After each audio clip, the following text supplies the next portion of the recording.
जो लोग civil services जैसे बड़े एग्जाम्स की तैयारी कर रहे हैं, उनके लिए आज की हमारी ये बातचीत बहुत काम की होने वाली है।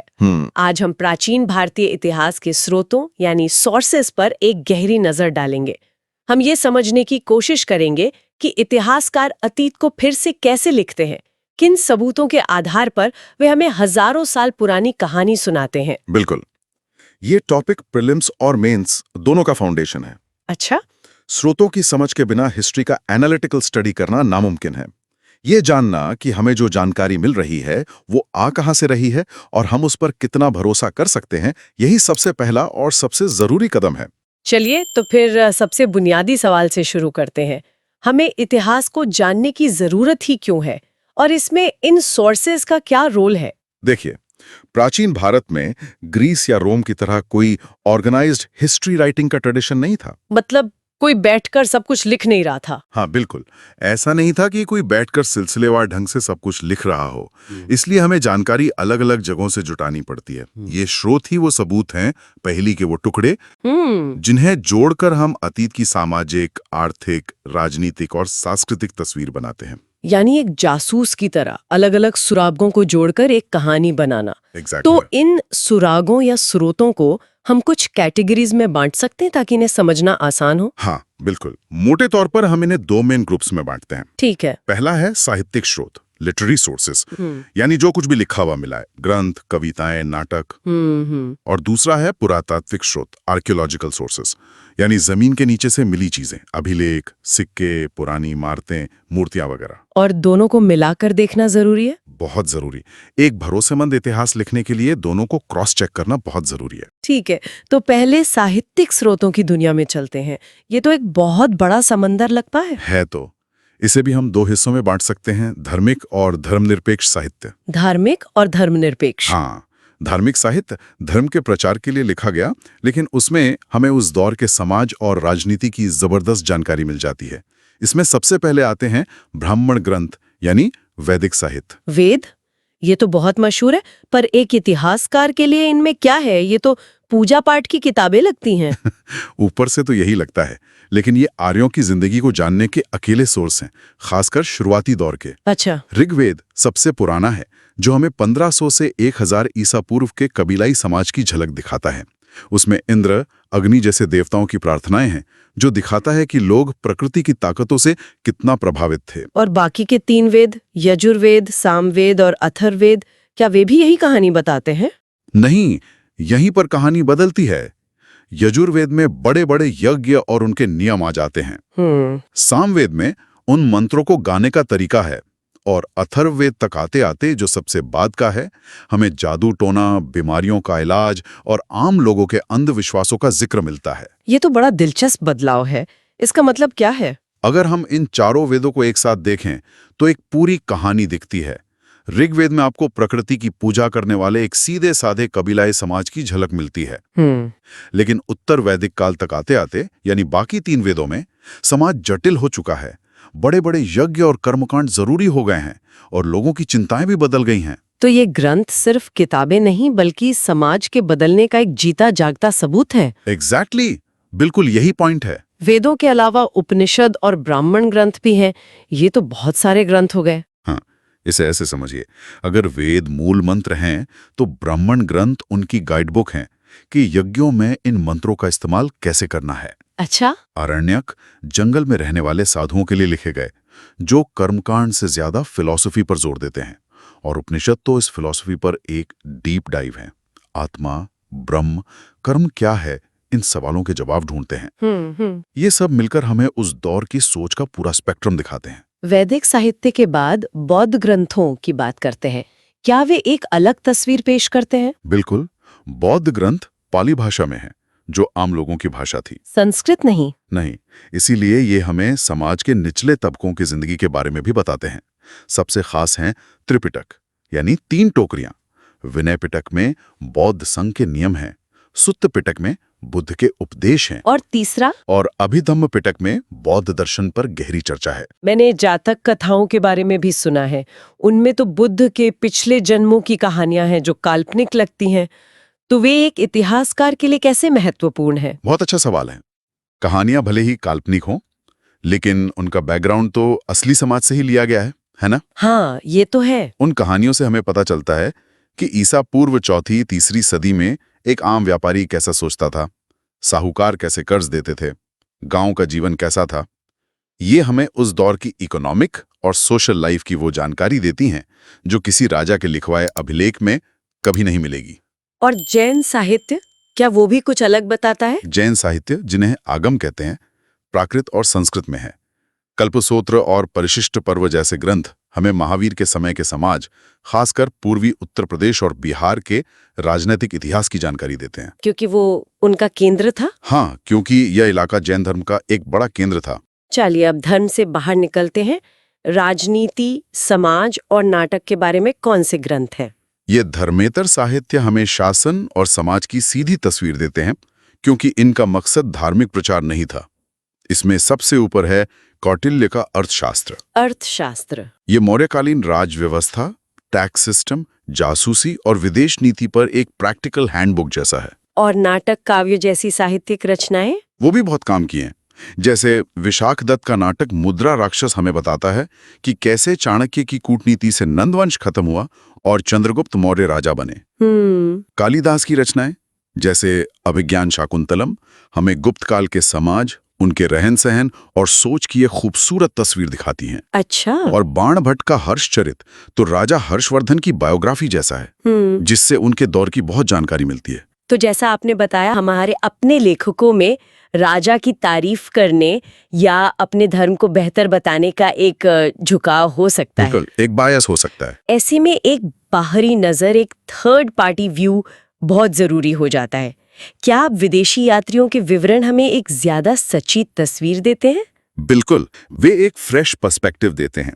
वे अक्सर उन चीजों को भी नोटिस करते थे जिन्हें यहाँ के लोग नॉर्मल मानकर नजरअंदाज कर देते थे। जैसे? सबसे पहले यूनानी रोमन लेखकों की बात करते हैं। चंद्रगुप्त मौर्य के दरबार में यूनानी राजदूत मेगस्थनीज ने इंडिका लिखी। अफसोस की ओरिजिनल किताब तो गुम हो गई, लेकिन उसके हिस्से दूसरे यूनानी लेखकों की किताबों में मिलते हैं। इनसे हमें मौर्यों की राजधानी पाटलिपुत्र और उनकी सेना के बारे में कमाल की जानकारी मिलती है। लेकिन ये हैरान करने वाली बात है कि मेगस्थनीज जैसे विद्वान ने ये कैसे लिख दिया कि भारत में दास प्रथा नहीं थी, जबकि हम जानते हैं कि ऐसा नहीं था। बेहतरीन सवाल। यहीं पर एक इतिहासकार का काम शुरू होता है।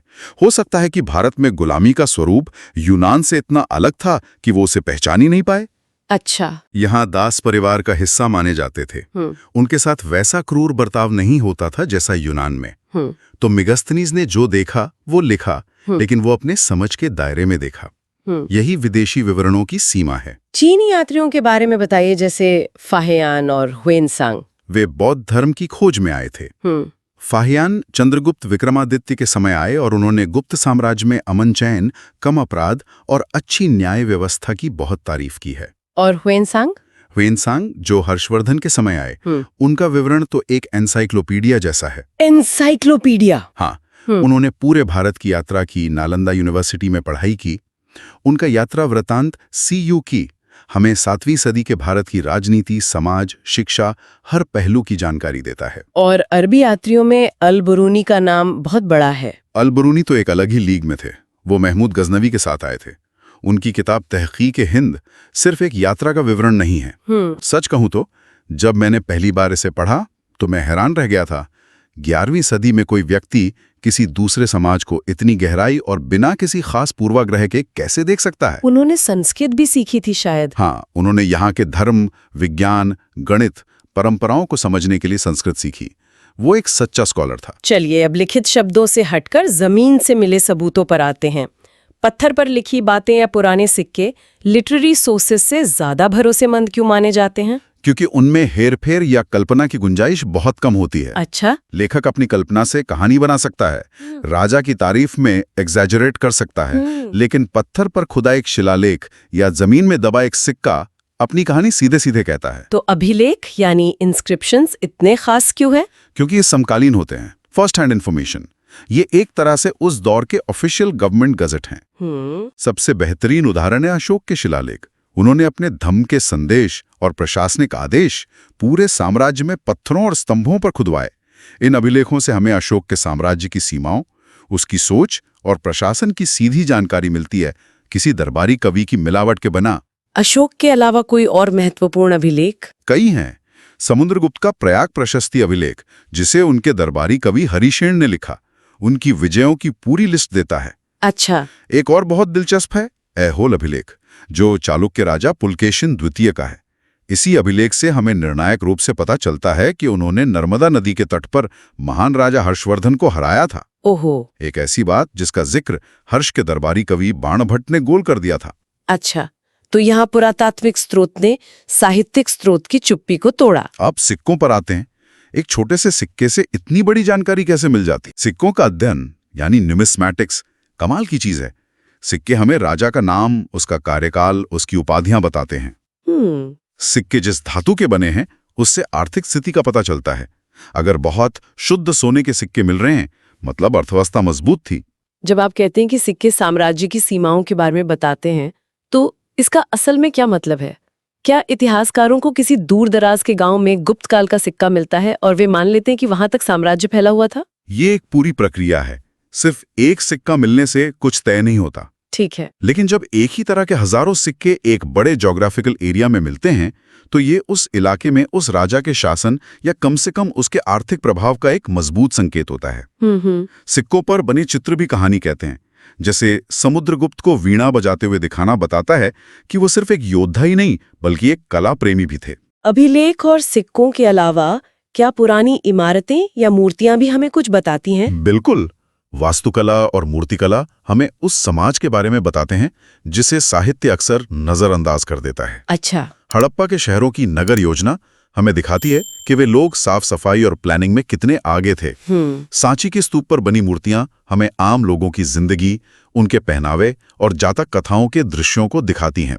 ये वो इतिहास है जिसे पत्थरों पर उकेरा गया है। तो हमने इतने सारे स्रोतों की बात की, क्या हम इन सब पर आंख मूंद कर विश्वास कर सकते हैं या इनकी भी कुछ सीमाएं हैं? हर स्रोत की अपनी सीमा होती है। एक अच्छा इतिहासकार किसी भी स्रोत को गॉस्पेल ट्रूथ नहीं मानता। साहित्यिक स्रोतों की बात करें तो धार्मिक ग्रंथों में अपने धर्म को बेहतर दिखाने का बायस हो सकता है। दरबारी कवियों की रचनाएं जैसे हर्षचरित अपने राजा की तारीफ में जमीन आसमान एक कर देती हैं। अच्छा। और विदेशी यात्रियों के विवरण और पुरातात्विक साक्ष्य, जैसा हमने मेगास्थनीज के उदाहरण में देखा, विदेशी यात्री समाज को अपनी नजर से देखते थे और कई बार गलत समझ लेते थे। और जहां तक पुरातात्विक सबूतों की बात है, वे खुद तो ऑब्जेक्टिव होते हैं लेकिन उनकी व्याख्या सब्जेक्टिव हो सकती है।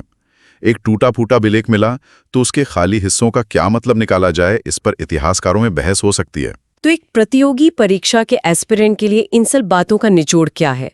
उसे इस टॉपिक को कैसे अप्रोच करना चाहिए? सबसे जरूरी मंत्र है स्रोतों का समन्वित अध्ययन। Correlation of sources. समन्वित अध्ययन। हाँ। किसी एक स्रोत को सच मानकर नहीं चलना है। साहित्यिक, पुरातात्विक और विदेशी तीनों तरह के स्रोतों को एक साथ रखकर एक दूसरे से क्रॉस चेक करना है। जहां वे एक दूसरे की बात की पुष्टि करते हैं, वहां इतिहास का चित्र साफ हो जाता है, और जहां वे एक दूसरे को काटते हैं, वहां एनालिसिस और क्रिटिकल थिंकिंग का असली खेल शुरू होता है। प्रीलिम्स के लिए आपको फैक्ट्स पर ध्यान देना होगा। राजतरंगिनी किसने लिखी? वेनसांग किस राजा के समय आया? ऐहोल अभिलेख का संबंध किस शासक से है? ये सीधे तथ्यात्मक सवाल होते हैं। और मेंस के लिए एनालिसिस पर फोकस करना होता है। सवाल स्रोतों की विश्वसनीयता, उनकी तुलना या इतिहास लेखन में उनके योगदान पर हो सकते हैं। जैसे पुरातात्विक स्रोत किस प्रकार साहित्यिक स्रोतों द्वारा प्रस्तुत चित्र को ज्यादा साफ या कभी-कभी गलत भी साबित करते हैं। उदाहरण देकर समझाइए। ऐसे सवालों के लिए आपको सिर्फ जानकारी नहीं बल्कि गहरी समझ और लिखने का कौशल चाहिए। ये वाकई में प्राचीन भारतीय इतिहास की नींव को समझने की एक शानदार बातचीत थी। ये साफ है कि इतिहास सिर्फ तारीखों और राजाओं की लिस्ट नहीं है, बल्कि अलग-अलग आवाजों और सुरागों से बुनी गई एक जटिल कहानी है। बिल्कुल। और इन स्रोतों का आलोचनात्मक मूल्यांकन ही एक इतिहासकार का असली काम है, और इस विषय के किसी भी गंभीर छात्र के लिए एक जरूरी स्किल। यही आपको तथ्यों को रटने वाले से एक विश्लेषक बनाता है, जिसकी सिविल सेवाओं में सबसे ज्यादा जरूरत होती है। जैसा कि हमने देखा, इतिहास का बड़ा हिस्सा व्याख्या पर आधारित है। ये सोचने पर मजबूर करता है कि अगर आज कोई बड़ी घटना हो और भविष्य के इतिहासकारों के पास उसे जानने के लिए केवल हमारे सोशल मीडिया पोस्ट्स, कुछ सरकारी दस्तावेज और प्रचलित सिक्के ही हों, तो वे हमारे बारे में कैसा इतिहास लिखेंगे? ये एक विचारणीय प्रश्न